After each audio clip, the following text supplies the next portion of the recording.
Hey everyone, today I'm going to show you how to replace the front wiper blades on a 2024 Kia Sorento. First, we need to put the front wiper blades in service mode. So we're going to press the start button twice without pressing the brake, and then we're going to press it a third time to turn everything off. Next, we're going to hold the wiper stalk down in the mist position for about 3 seconds, and now we're in service mode. And here are the front wiper blades I'll be installing today. So let's get to work. To remove the old wiper, press down on the small release tab, then slide the blade out of place.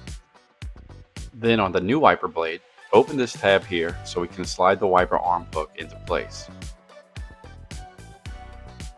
Once the hook is secure, snap the tab closed to lock everything together.